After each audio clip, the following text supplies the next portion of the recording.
My sister told me to live on the street 3 days before my Sats, but when her fiancé found out what they did to me, he canceled the wedding, and now my parents lost everything. I'm 17 years old. I'm in my senior year of high school, and like 2 months ago, my parents basically kicked me out of the house for my sister's wedding. Yeah, I know it sounds unbelievable, but wait, because it gets worse. And before you think I'm exaggerating or that I did something terrible to deserve it, let me tell you the whole story. Because I need to get this off my chest. And honestly, I still can't believe all of this actually happened. I guess I should start by explaining what my family is like. Or, I mean, what it was like. It's always been obvious that Brittany, my older sister, is the favorite. She's like 24 now. And for as long as I can remember, she's been the golden child, you know? Everything she does is perfect. All her achievements are celebrated like she won a Nobel Prize or something, and I'm basically invisible. It's not that my parents were abusive exactly. It was more like I was a piece of furniture in the house, something that's there but nobody really notices or cares about. Brittany got good grades and my parents threw special dinners.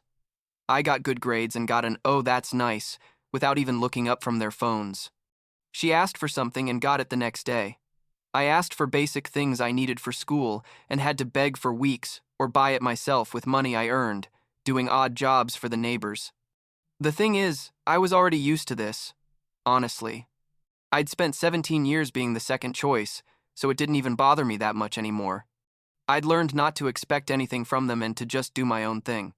I had an amazing best friend. I was doing well in school, and I was focused on my Sats because I wanted to get into a good college and get out of there as fast as possible. That was my goal, you know. Survive one more year and then never have to depend on them for anything. So Brittany got engaged to James like a year ago. James seemed like a pretty normal guy, honestly, kind of quiet but decent. He worked in finance or something, made good money, and my parents were absolutely ecstatic because their perfect daughter was going to marry a successful man. From that moment on, everything in the house revolved around the wedding. Literally nothing else was talked about. The venue, the dress, the flowers, the guests, the menu, the registry, everything. And I just nodded and tried to stay out of the way because frankly I didn't care much, and I knew my opinion didn't matter anyway. The wedding was planned for late May, and my Sats were scheduled for early that same month. I'd been studying like crazy for months, taking prep courses online, doing practice tests every weekend, staying up late with vocabulary and math books. It was super important to me because I needed a full scholarship. If I wanted to go to college, my parents had already made it clear they weren't going to help me financially because according to them, I should get student loans like a normal person. While Brittany had gone to a super expensive private university, completely paid for by them. So, yeah, the Sats were basically my ticket out, and I was stressed but focused. And then came the moment that changed everything. It was a Wednesday night. I was in my room studying, and my parents walked in without knocking, which was already annoying because they never respected my privacy. My mom had that expression she gets when she's about to ask you something she knows you won't like, but expects you to accept without complaints, because that's how we are, as family. My dad was just standing, behind her with his arms crossed. Mom said, "Cameron, we need to talk to you about the arrangements for the wedding," and I thought it was going to be something like they needed me to help set up chairs or something, which seemed fine to me. But no. What they said was that they needed me to vacate my room within 24 hours because important out-of-town guests were coming and they needed a place to stay.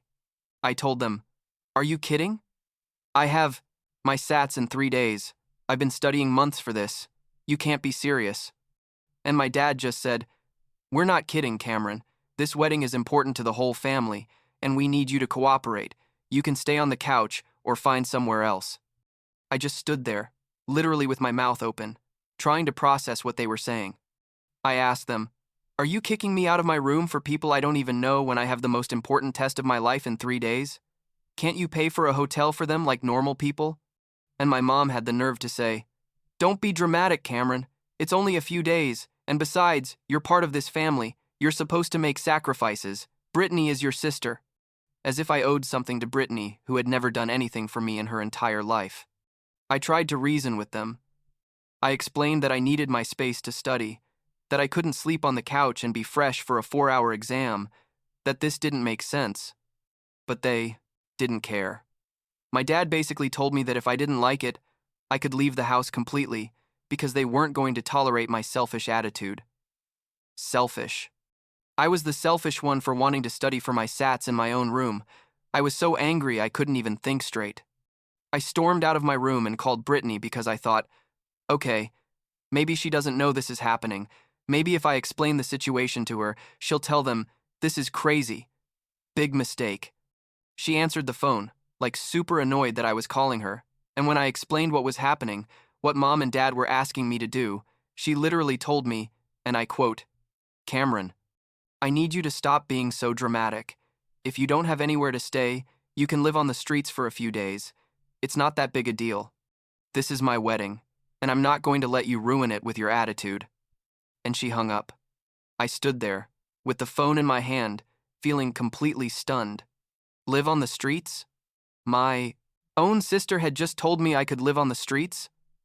I felt like I'd been kicked in the stomach, seriously. Yeah. I knew she didn't care much about me, but I never thought she'd reach that level of cruelty.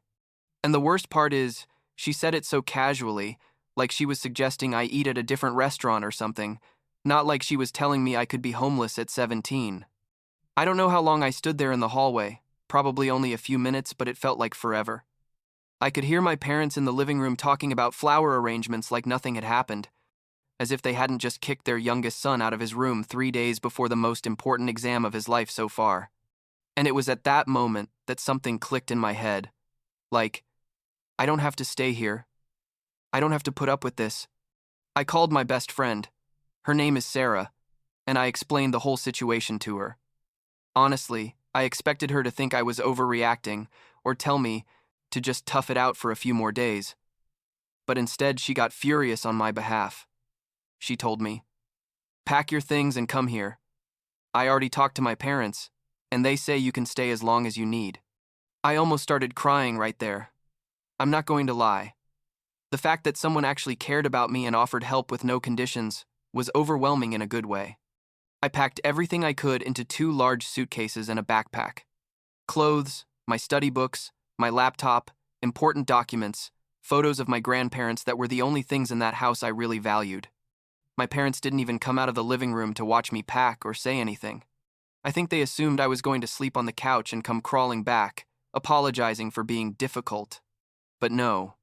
I walked out the front door with my suitcases and didn't look back. Sarah's parents are amazing, seriously.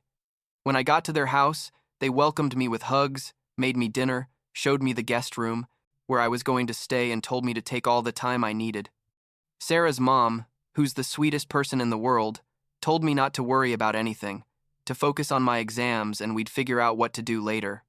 And for the first time in a long time, I felt safe and cared for. And that was weird because they weren't even my blood family, but they treated me better than my own parents. The next few days were a blur. I studied as much as I could, but honestly, I was emotionally wrecked. I kept checking my phone, expecting my parents to call or send a message, asking where I was. But nothing. 0 messages. 0 calls. It was like I'd never existed to them. Brittany didn't reach out either. And yeah, it hurt, even though it shouldn't have surprised me. The day of the SATs, I woke up super early. I hadn't slept well because I was anxious, and my mind wouldn't stop replaying everything that had happened. Sarah and her parents made me a full breakfast, wished me luck, and drove me to the testing center. During the exam, I tried to concentrate as best I could, to block out everything else and just focus on the questions in front of me. I don't know if I did well or poorly, honestly. It all felt like being on autopilot, but I finished it, and that was something. After the exam, I felt weird, like empty. You know, when you've been so stressed about something for so long and it finally ends and you don't know what to feel? That's how I felt.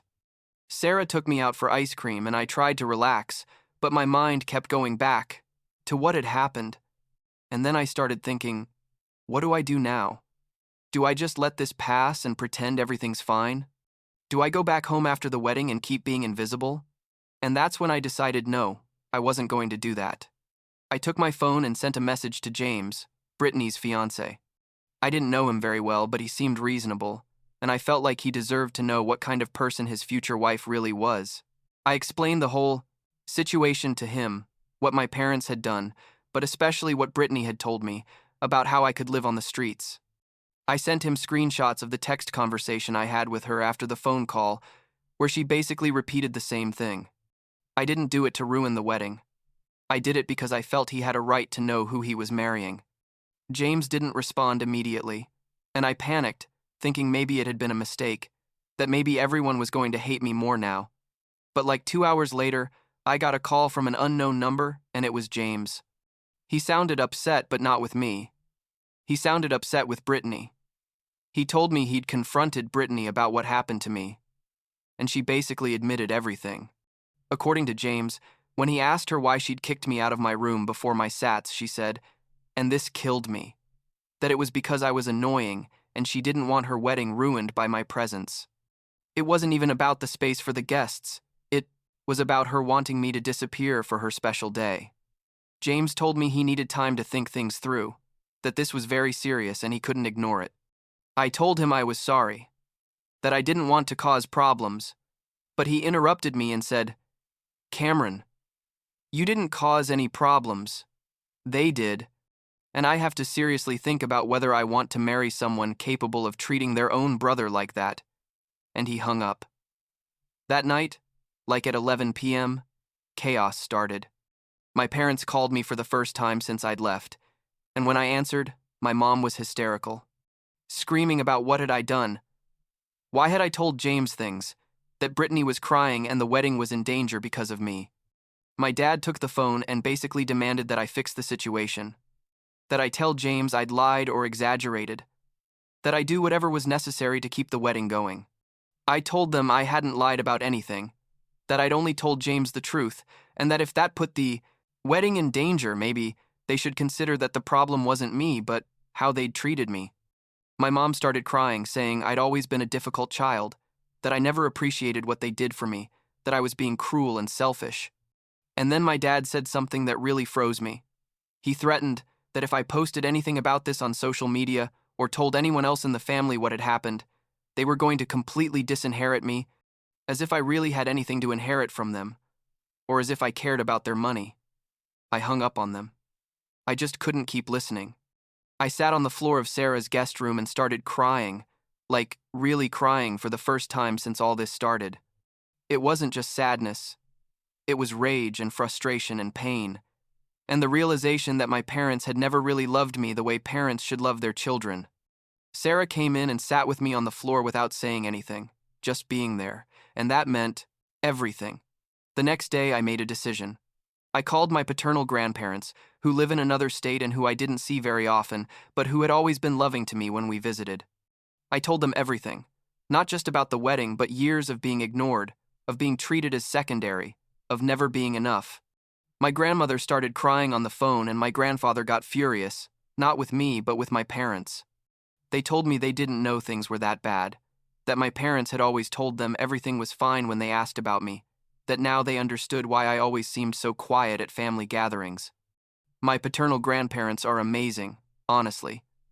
They told me they were going to take the first flight to come see me, that they were going to talk to my parents, and that they were going to make sure I was okay.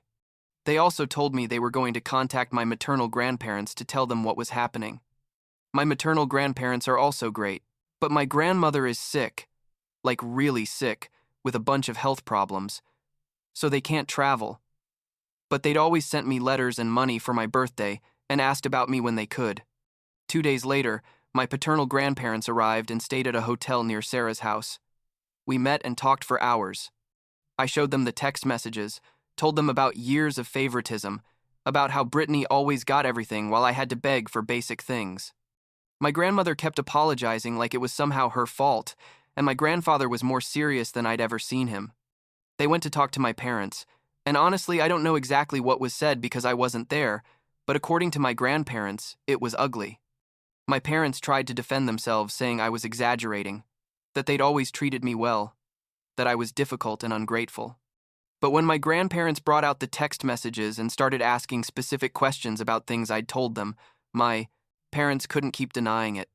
My grandmother told them she was disgusted with them, that she never thought her children would be capable of treating their own son like that, and that this wasn't going to end here. Meanwhile, things with Brittany and James kept escalating. James told Brittany he needed time, that he couldn't marry her knowing what he now knew. Brittany, of course, blamed me for everything. Sent me like 50 text messages saying I'd ruined her life, that I was a selfish, vengeful person, that she'd never forgive me.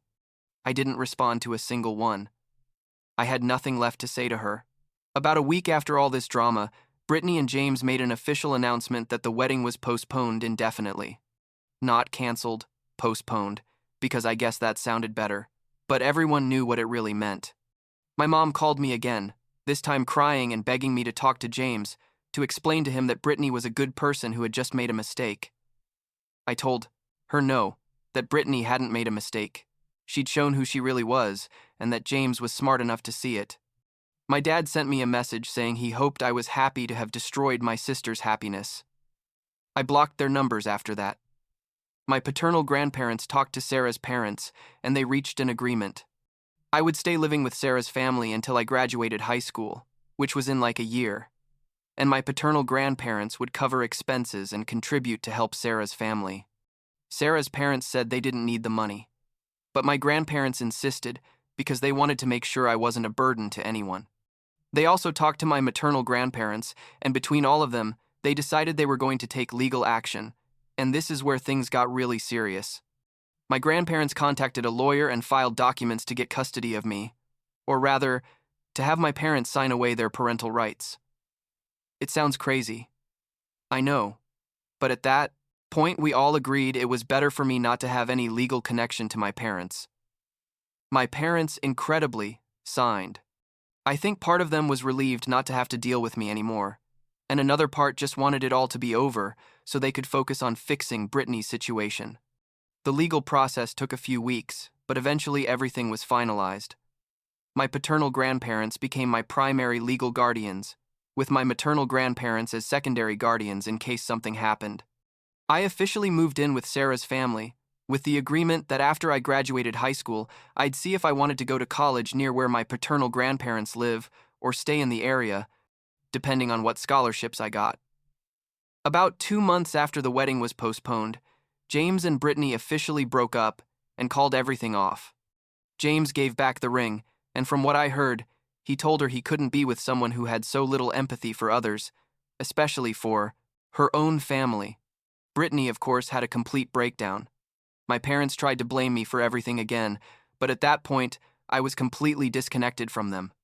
I'd blocked their numbers, their social media, everything.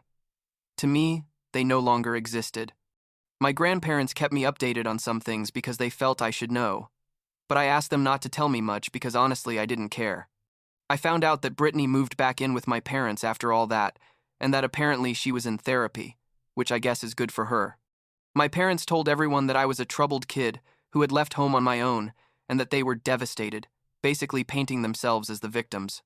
Some family members contacted me to ask what had really happened, and I told them my side. Others just believed what my parents said and stopped talking to me. And honestly, that's fine. The people who are worth it stayed. I got good results on my SATs despite all the chaos, not perfect, but good enough to qualify for several scholarships. I'm in the process of applying to colleges now, and my grandparents are helping me with everything. Sarah's family still treats me like part of the family. I go to dinners with them. We celebrate birthdays together, and Sarah is basically my sister in everything but blood. I'm not going to lie and say everything's perfect now, or that what happened doesn't affect me. I still have days where I feel sad or angry about everything. Sometimes I wonder how things would have been different if my parents had loved me as much as they loved Brittany. If I'd grown up in a house where I felt valued. I go to therapy once a week. My grandparents pay for that too, and it's helping. My therapist tells me it's not my fault, that nothing I did caused my parents to treat me that way, but sometimes it's hard to believe it completely. What I can say is that I'm better now than I was before. I don't live with that constant anxiety of not being enough anymore, of having to earn every bit of attention or affection. I don't walk on eggshells trying not to bother anyone. I can be myself, and the people around me, my real family, accept me as I am. And that's worth more than any forced relationship with people who share my blood, but never really saw me. Like 2 weeks ago, my mom tried to contact me through a cousin, sending him a message to tell me she missed me and wanted to talk. I didn't respond. Not because I'm trying to be cruel, but because honestly I don't have anything to say to her. Maybe someday I'll be ready for that conversation. Maybe I never will be, and I'm at peace with both possibilities. Brittany apparently has a new boyfriend now, someone she met at work. I hope she's happier, and that maybe this experience taught her something about treating people with empathy and respect. I don't wish her ill, but I also don't want to have anything to do with her. And my parents, well, I guess they have the life they chose. A house with just one daughter, the one they always wanted anyway. I don't feel satisfaction about how things turned out for them. I don't feel pity either. It just is what it is. As for me, I'm focusing on my future. My grades are good. I have good recommendation letters from my teachers, and there's a university with a great engineering program that I'm really interested in. My paternal grandparents say they're going to help me with whatever the scholarships don't cover, and I'm working weekends saving everything I can too. And for the first time in my life, I feel excited about the future, instead of just trying to survive the present. Sarah and I are planning to be roommates in college if we end up going to the same one, which would be amazing. Her parents told me I'll always have a home with them no matter what, and that means everything to me. My grandparents come visit me every 2 months, and we talk on the phone twice a week. Even my maternal grandmother, though she's sick, calls me when she can and sends me long letters telling me about her life and asking about mine. So yeah. My biological parents kicked me out before my SATs to accommodate guests for a wedding that never happened. My sister told me I could live on the streets, and I ended up basically being adopted by my best friend's family and legally under my grandparents' custody. It sounds insane when you say it all together, and believe me, there are days where I still can't believe it actually happened. But here I am, still standing, probably stronger than I was before, even though it doesn't feel that way every day. I don't know what's going to happen in the future with my parents and Brittany. Maybe someday there will be reconciliation, maybe not. But what I do know is that I deserve to be surrounded by people who value me, who care about me, who treat me with basic respect. And now I have that. Not from where I expected to get it, but I have it. And for now, that's enough.